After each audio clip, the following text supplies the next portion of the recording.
बेटा आज मैं आप लोगों को सिखाऊंगी वर्ण विचार। वर्ण क्या होता है? क्या होता है वर्ण? वर्ण होता है भाषा की सबसे छोटी इकाई को वर्ण कहते हैं। क्या कहते हैं भाई? भाषा की सबसे छोटी इकाई को वर्ण कहते हैं। और वर्णों को मिलाकर क्या बनता है भाई? वर्णों को मिलाकर बनते हैं शब्द, और शब्दों को मिलाकर क्या बनता है? वाक्य। वाक्य। ठीक है भाई। तो ये है वर्ण। वर्ण में क्या होता है? स्वर और व्यंजन। तो वर्ण ये है ए, आ, ई, ए, ये एक तरह से ये सारे हमारे क्या है बेटा? वर्ण है। वर्ण में स्वर और व्यंजन। स्वर होते हैं 11, ए, आ, ई, ऐ, उ, औ, ए, औ, ओ, और अना। ठीक है, ये 11 होते हैं स्वर। और व्यंजन होते हैं हमारे 33। ठीक है बेटा। 33 में हमारा क्या होता है? इनको हम अलग अलग पार्ट्स में डिवाइड कर लेते हैं। का, चा, टा, ता, पा। ये हमारे क्या होते हैं? का की लाइन है का, चा, टा, ता, पा। का, चा, टा, ता, पा। हम इनको बोलेंगे कैसे? का, खा, गा, घा, अया। चा, छा, जा, झा, अणा। टा, ठा, डा, ढा, अणा। ता, था, दा, धा, ना। पा, फा, बा, भा, मा। तो का, चा, टा, ता, पा। ये का क्या होता है? ये का वाली जो हमारी लाइन है वो किस वर्ण की है? का वाला जो है हमारी लाइन, इसको हम क्या बोलते हैं? इस वाली लाइन को बोलते हैं कंठ। वो कहाँ से बोली जाती है? कंठ। कंठ मतलब हमारे गले से। का, खा, गा, घा, अया। आप बोल के देखिए, ये कंठ वाले वर्ड होते हैं। तो का वाली लाइन होती है कंठ वाली। उसके बाद चा वाला जो ये हमारा लाइन है, 5 वर्ड्स है, ये तालु वाले होते हैं। तालु जो हमारे मुंह के अंदर, ये जो जीभ के नीचे होता है, इससे कंपन के साथ वर्ड्स आता है। च, छ, झ, झ, आना। ये होते हैं तालु। उसके बाद टा वाली लाइन होती है मूर्धा। ठीक है भाई। टा, ठा, डा, ढा। जो मूर्धा से हमारी जीभ जो है ऊपर मूर्धा से टच करती है। उसके बाद ता वाली जो लाइन होती है वो दंत से होती है। आप बोल के देखिए ता वाले वर्ड, ता, था, दा, धा, ना। ये वाली लाइन के जितने वर्ड है वो दंत, हमारी जीभ दांतों से टच होकर निकलती है, तो दंत वाले वर्ड बोले जाते हैं। उसके बाद पा वाली लाइन है। पा वाली लाइन ओस्ट मतलब होठों से बोली जाती है। आपके जो लिप्स है वो आपस में टच करते हैं। पा, फा, बा, भा, मा। समझ में आ गया? ओस्ट। उसके बाद ये 25 वर्ड्स हुए आपके। फिर या, रा, ला, वा। ये होते हैं अंतस्थ व्यंजन। क्या होते हैं बेटा? अंतस्थ। अंतस्थ क्या होता है? अंतस्थ व्यंजन होते हैं मतलब जिस व्यंजन का उच्चारण करते समय जीभ मुख या तालु को स्पर्श नहीं करती। जीभ क्या करती है? मुंह में हमारी जो ये होती है तालु होती है ना, जीभ जो तालु को स्पर्श नहीं करती, उन्हें अंतस्थ व्यंजन कहते हैं। बोल के देखिए, या, रा, ला, वा। तो जीभ ने कहीं टच नहीं किया ना, बिल्कुल वर्ड साफ बाहर निकले हैं। तो ये क्या हो गए? अंतस्थ व्यंजन। उसके बाद शा, शलगम, शा, शलेट, वो से सलगम, से षटकोण, से सिलेट और है हल। ये होते उष्ण व्यंजन। तो उष्ण व्यंजन क्या होते बेटा? जिन व्यंजनों के उच्चारण में वायु जीभ से घर्षित होकर हल्की सी सीटी की आवाज निकलती है, घर्षित होकर निकलेगी और सीटी की आवाज आएगी, वो उष्ण व्यंजन होते हैं। शा, शलजम, सीटी, सीटी की तरह प्रोनाउंस किया ना। शा, षटकोण, शा, शलेट, हा, हल प्रोनाउंस हो क्या आई? तो वो थे उष्ण व्यंजन। और ये है हमारे चारों, ये होते हैं हमारे संयुक्त व्यंजन। संयुक्त मतलब 2 वर्डों को मिलाकर तीसरा वर्ण बनता है, तो वो होता है संयुक्त व्यंजन। अब अपने स्वर पे आते हैं। हमारे ये 11 स्वर है। हमारे जो स्वर होते हैं वो व्यंजन में लगते हैं, उसके बाद हमारा व्यंजन कंप्लीट होता है। व्यंजन में कैसे लगते हैं? अब हमारा का है, ये का हमारा पूरा नहीं है। का आधा, का आधा, का आ। का में आ का प्रोनाउंस है ना, पढ़ना चाह रहा है ना, का आ है ना। का में आ लगा तो आपका पूरा वर्ड निकला, नहीं तो का पूरा आधा का ऐसा होता है। तो आधे क्या को आप प्रोनाउंस कर सकते हो? नहीं कर सकते। का में आ लगेगा मतलब जितने भी व्यंजन हैं उन सब में स्वर ऐड होगा तभी आप व्यंजन को प्रोनाउंस कर सकते हैं, बोल सकते हैं। ठीक है बेटा, विदाउट स्वर लगे हुए आप इनको आधा वर्ड नहीं प्रोनाउंस कर सकते। ठीक है बेटा, विदाउट स्वर व्यंजन का कोई अपने आप में वैल्यूज नहीं है। स्वर भी दो तरह के होते हैं, दीर्घ, कौन सा होता है बेटा?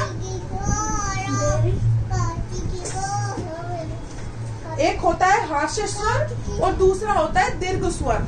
हास्य स्वर क्या होते हैं?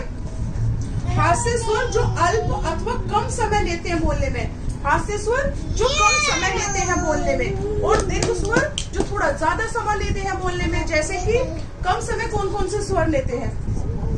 ऊ ज्यादा स्वर, हास्य स्वर ऊ और री, आने ऊ और ऋषि, ये होते हास्य स्वर। और ओ और ओ, आ ये होते हैं दीर्घ स्वर। मैं लिख देती हूँ, दीर्घ स्वर और हास्य स्वर।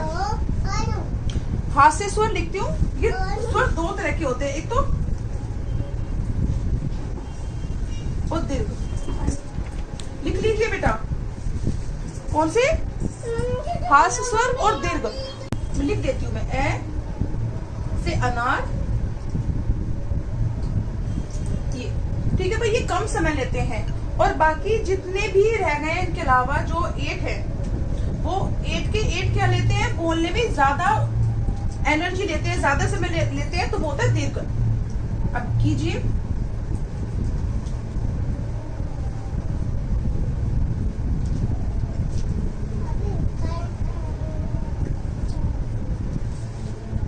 टू 3 4 5 6 7 और 8। ठीक है भाई, ये हो गया आपका हास्य और दीर्घ स्वर। ठीक है, अब नंबर है संयुक्त व्यंजन का, कि ये मिलके कैसे संयुक्त व्यंजन बने। वर्णों को मिला के संयुक्त बनता है, दो शब्दों को मिला के संयुक्त व्यंजन बनता है, तो ये कैसे बने? तो संयुक्त व्यंजन का नंबर है भाई। अब भाई संयुक्त व्यंजन मैं बताया था, दो शब्दों को मिला के एक अलग शब्द बनता है, तो संयुक्त व्यंजन होता है। तो संयुक्त व्यंजन में सबसे पहले हम लोग सीखते हैं ये क्षत्रिय कैसे बना। वे कैसे बना? दो वर्डों को मिला के, का और शा। का प्लस शा षटकोण। तो देखो, शा षटकोण तो पूरा है, लेकिन का आधा है। का कैसा है? का आधा है और शा पूरा है। बन गया क्षत्रिय है ना ये। अब उसके बाद त्रय त्रिशूल। तो त्रय कैसे बनता है? अब त्रय, त्रा में ता प्लस रा, ता प्लस रा को मिला के त्रा त्रिशूल बनता है। तो भैया ता तो क्या है? आधा है, और रा हमारा पूरा है। तो ता हमारा कैसा है? ते तख्ती, आधा, और रा हमारा पूरा। तो बन गया आधा ता पूरा रा, त्रा। देखो, ता पूरा है और इसमें जो रा लगा है, ये ता आधा है और रा पूरा है, तो त्रा कम, रा का प्रोनाउंस ज्यादा होता है। ये त्रा कैसे बना? ता आधा और रा पूरा, तो त्रा त्रिशूल। तो त्रा में ता कम, रा ज्यादा प्रोनाउंस हो रहा है, क्योंकि रा पूरा है और ता छोटा है, ता आधा है। तो त्रा त्रिशूल। उसके बाद आता है भाई ज्ञानी। ये ज्ञानी कैसे बना? तो भाई ज्ञानी के लिए जा प्लस अणा, जा प्लस अणा, जा छोटा और अणा क्या होता है बेटा? पूरा। अणा क्या होता है? पूरा। तो दही क्या बोलते बच्चों इसको?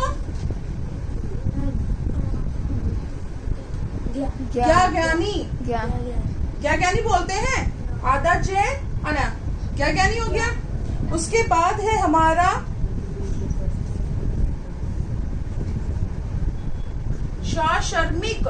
शाशर्मिक के लिए शाशलजम प्लस रा, श्रा है ना, रा प्रोनाउंस हो रहा है ना, श्रा। तो शाशलजम छोटा और रा। भाई ये हो गया संयुक्त व्यंजन। अब मैंने आपको ये तीनों कराया है। संयुक्त व्यंजन हुआ, पुष्प व्यंजन हुआ, और उष्म व्यंजन के साथ स्पर्श व्यंजन। तो स्पर्श व्यंजन मैंने नहीं कराया, तो स्पर्श व्यंजन क्या होता है? स्पर्श व्यंजन जो 25 वर्ड्स होते हैं, का से लेकर पा तक,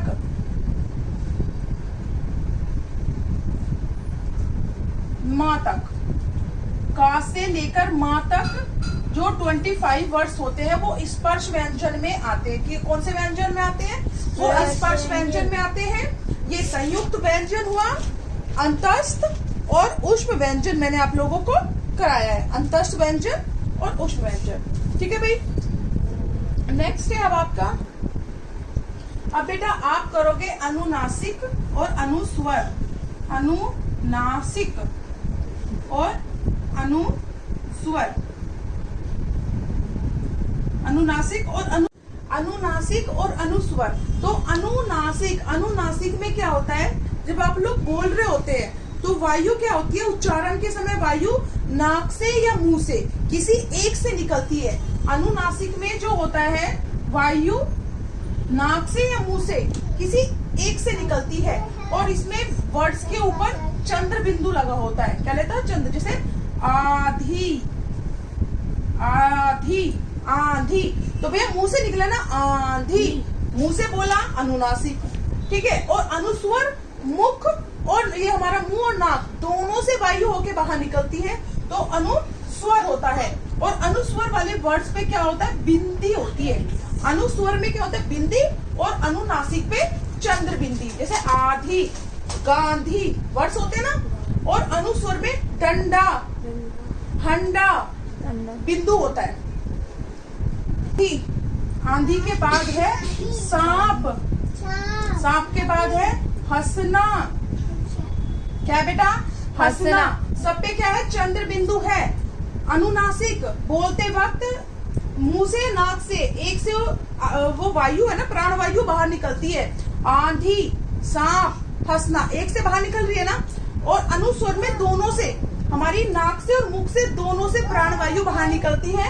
और वर्ड्स पे होता है, शब्द पे क्या होता है? बिंदु लगा होता है। तो जिसमें डंडा, डंडा भाई डंडा बोलते समय मुख और नाक दोनों से निकली है। चंदा, डंडा, चंदा डंडा के बाद क्या है भाई? हांस, हांस। ठीक है भाई। अनुस्वर और अनुनासिक ये हो गए बेटा। ये दो तो रेगुलरली आप लोग पढ़ते हो। एक तीसरा भी है जिसको बोलते हैं विसर्ग। क्या बोलते हैं? विसर्ग। वर्ड्स के लास्ट में ऐसे आता है ना दो बिंदु, जो संस्कृत में यूज किया जाता है। विसर्ग, विसर्ग जैसे हम लिखते हैं छह, लिखे भाई? विसर्ग आए ना छह में। उसके बाद होता है प्रातः, प्राय, प्रातः, प्रातः, प्रातः, प्राय। ठीक है बेटा। प्रातः प्राय में आता है। और किस में आता है भाई? प्रातः प्राय के बाद पुनः, अंत, पुनः, पुनः, पुनः है। ये जो होता है ना ये हमारा, ये ह का प्रोनाउंस करता है। छह है, प्रातः, प्राय, पुनः। ठीक है बेटा, समझ आया? विसर्ग क्या है? इस तरह का